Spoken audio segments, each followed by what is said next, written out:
Okay, so I'm going to be doing a photo shoot comparison between LG V60 and iPhone 12 Pro. LG V60 has a 64 megapixel main sensor and a wide angle lens. I believe it's 13 megapixels, I don't really remember. The iPhone has triple sensors where they're all 12. It's a regular lens, it's an ultra wide lens, and it's a telephoto lens. The V60 can do 10x zoom via crop zooming, whereas in low light situations on the iPhone, it'll just decide to switch to the main lens and crop anyway. So there you go there. I got a couple preliminary shots I'm gonna do. First is gonna be of the Chaska water tower right there. Then some more different 10x shots just so I can see the difference. I pretty much know these phones very well in terms of how they handle their output. So, you know, it's gonna be a very, you know, easy to call situation, because I know how Apple and LG process their photos when it comes to a lot of stuff. So yeah, I'll just get into that here. So let's get into that now.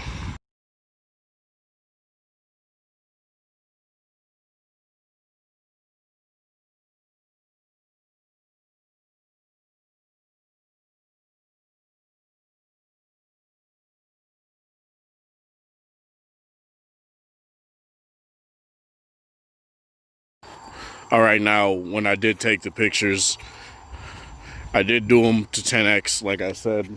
The main difference is that the iPhone does tend to overprocess the photo a little bit. Like, it tends to eliminate the grain and all that, and it tends to sharpen the photo up a little bit. I can't really see because, as you guys can probably see right there, there's a whole bunch of sun. So both of these phones have bright screens that have bright enough screens, but the problem is there ain't much you can do about that when there's a sun literally beaming on top of you. So that's whatever, right? In terms of which phone did better in terms of it, I say you could go with either or. And I will definitely get into that when I show you guys the pictures. But in terms of which one did better, there really isn't an indicator for that, because they both did well. The V60 didn't really over sharpen aggressively. It ultimately depends on the time of day with the iPhone, and like a brightly lit situation like this, or it also depends on how far the subject is. It doesn't over sharpen that bad. But when you're, like, say in the evening time or something, or early morning, and there's not that much natural light, it's gonna tend to over sharpen and try to remove all that grain. So what I'm gonna do is I'm gonna try to catch that community park sign right there next, and we'll get into that here.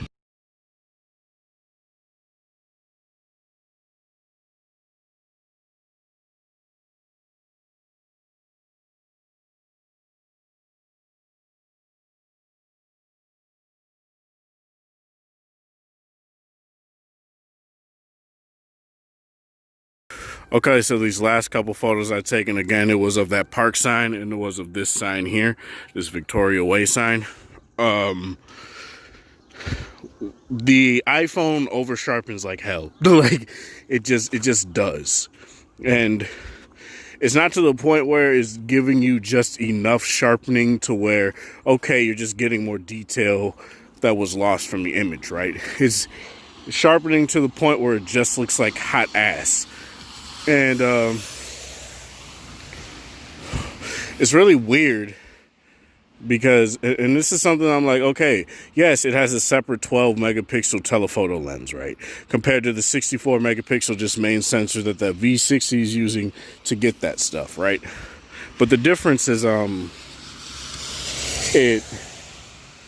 The V60 ends up producing an overall cleaner image, an image that I would much rather post to like Facebook or Instagram or something like, or even Twitter or something like that. Whereas the iPhone, it just looks like shit. Like it does. Like, I'm sorry.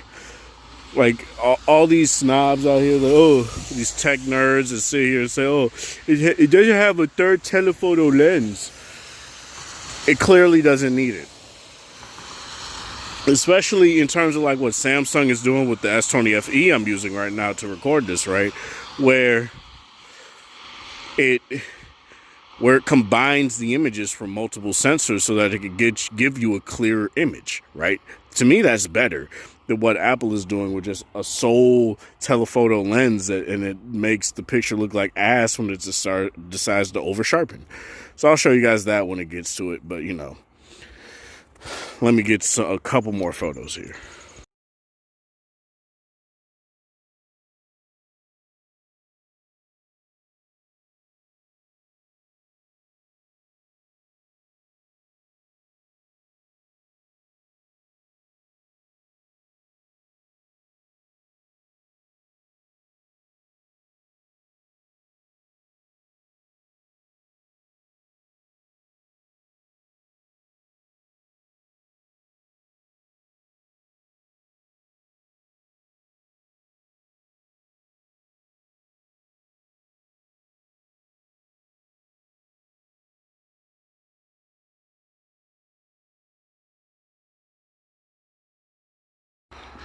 Another thing is that when you want to do macro photography, but you want to use the telephoto lens, right?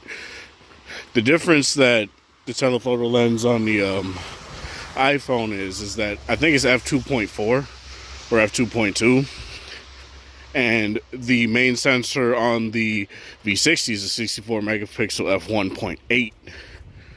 And due to it being a larger sensor, as well as, you know, having that pretty big f-stop for a 64 megapixel sensor, you could 2x zoom and still get a shallower depth of field for macro shots. So say if I wanted to get this, right? Say if I wanted to get this, and now the S20 doesn't want to focus. Well, say I wanted to get that, and I'll probably just get that for example, right? The V60 will have a shallower depth of field because it's using the main sensor to 2x zoom. That is something that you got, that's something that is going to be very nice, and I'm going to show you guys real quick when I take this photo. So let me go to it here.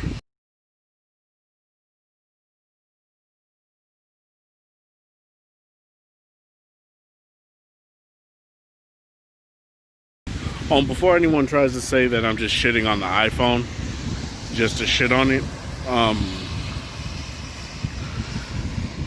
the main reason I'm doing these tests, the main reason I'm even, you know, attempting to give you guys more of a look at what these phones can do, is that a lot of these tech reviewers out here sit here and still say that the iPhone is just the phone when it comes to content creation, photos, video, right? Not necessarily photos anymore, because the Pixel's kind of taken that mantle, but in terms of photo and video, the iPhone tends to be a top dog, and they tend to undermine other manufacturers because, oh, the auto mode doesn't do what the iPhone does. What I'm showing you guys is that it doesn't do the exact same thing the iPhone does, but it results in a different image, and that's what you should like about it. You shouldn't want every phone to give you the same look because that's just stupid. And then every camera would just be boring then, right? And to me, that's not great. That's not a good look, yo. But yeah, I'm gonna get back to taking these pictures here on my little travel. And yeah, see you guys in a bit.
Okay, so I'm on my last few photos here, right? And what I was doing was to take a picture of like these pine cones in the tree, right?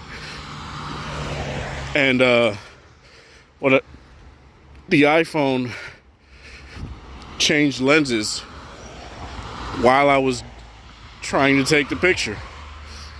And people were like, "Oh, how do you know that?" Because it was literally it was at one angle 1 minute or 1 minute 1 second, and then it completely changed frames the other second. It was so weird. So it's not even just in low light. It also does it. It also can do it during the day. And to me, that's something to keep in mind.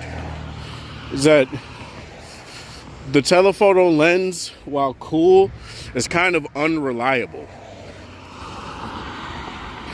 Because sure, most of the time, yes, you can indeed get those shots with the telephoto lens, but the problem is, it's going to decide to change the lens one time and then crop zoom from the main sensor. You may as well just have a larger main sensor and crop zoom.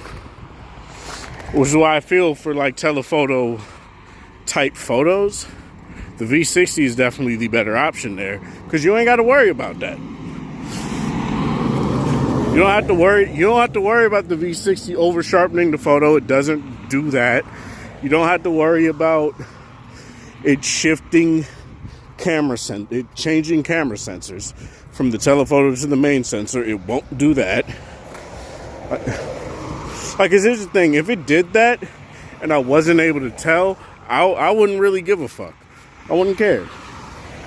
But the problem is I was able to see that it did that. I was able to see that it just changed cameras while I was trying to take the damn photo. Imagine if you were doing that, right? And the moment you take the photo, it shifts cameras and it fucks the photo up. Like, that's not good. There's no excuse for that. There just isn't. Like, it's just so weird, man.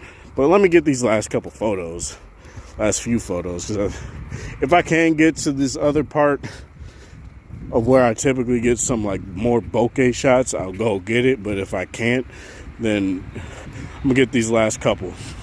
So see you guys in a bit.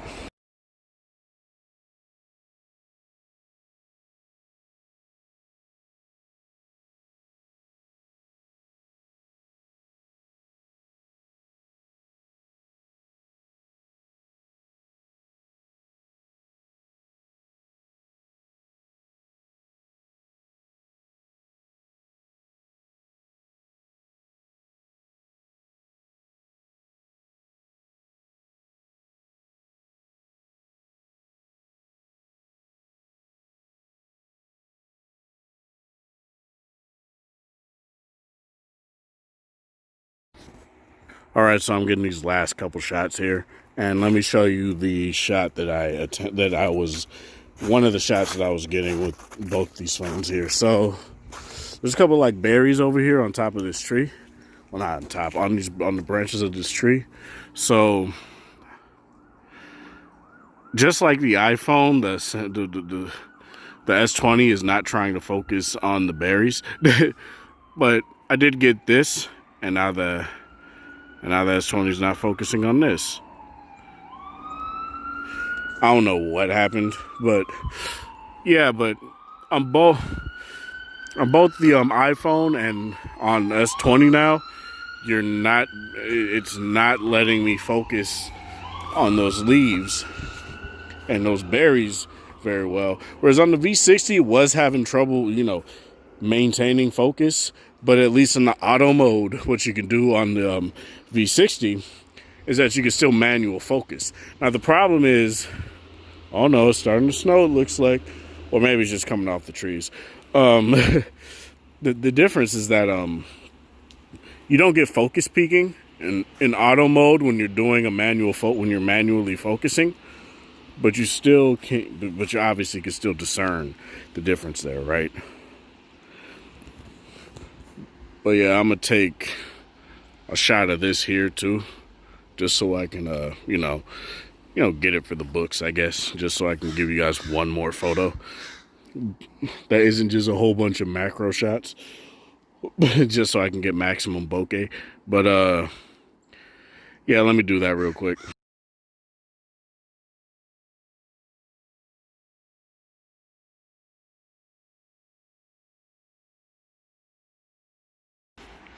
All right, so in conclusion, what I want to say is that both phones really do well when it comes to a lot of stuff, a lot of photos and stuff like that, taking photos. In terms of what I prefer, it should be obvious, right? But this isn't to say that the iPhone is complete garbage or anything like that. It's not. But for the kind of photos that I prefer, that I tend to take, I don't feel the iPhone just does it well. It really doesn't do it all that well. Like, it is very nice. They look good. But I feel to act as if LG still isn't good at their auto mode is doing them a disservice. Because sure, while I did have to use the manual focus in the auto mode and able to catch focus, I was still able to catch focus. Like that. That's just that's the difference, right? Whereas the iPhone, it just wouldn't do it.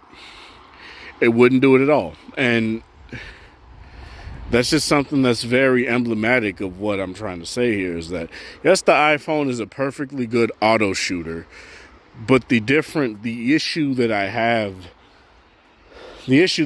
is that it's kind of unremarkable. It gets the job done. And that's pretty much all it is. Like, we're past the days of the iPhone being the camera, whether it comes to photo or video. It's just not. And that isn't to say that it's not good, right? There's a difference between saying that the iPhone is just not the camera anymore and saying it's bad. It's not. The iPhone's definitely not a bad camera. It's not bad to use for its camera. But for someone like me that wants more out of their cameras, something like a Pixel or an iPhone just isn't for me, because I'm just not into that super duper auto stuff, right? What LG does with its auto is perfectly serviceable for what I would need it for, right? It gives me a manual focus in the auto mode if I want it. It gives me a very good scene optimizer. Like, their ThinQ AI is actually very good when it comes to, say, detecting a scene and seeing and dictating what it wants to make the image look like. It looks really good. It's very quality. But to act as if every auto mode just needs to be the Pixel is stupid. Because these cameras are out here to accomplish different things. And in my personal opinion, for me personally, you can like the iPhone all you want. Hell, I like the iPhone for what it does, right? But in terms of video and in terms of photo, unless I find a good manual camera, a really solid manual camera, I just don't see myself saying, yeah, this is the one that I'm going to stick with, and not an LG, not a Sony, or even a Samsung. And that's just my main thing, right? That's all I really wanted to say. So, yeah, that's the video. Hope you guys have a wonderful day. Stay safe out there. COVID and all that's still going on. So, yeah. Hope you guys have a good one.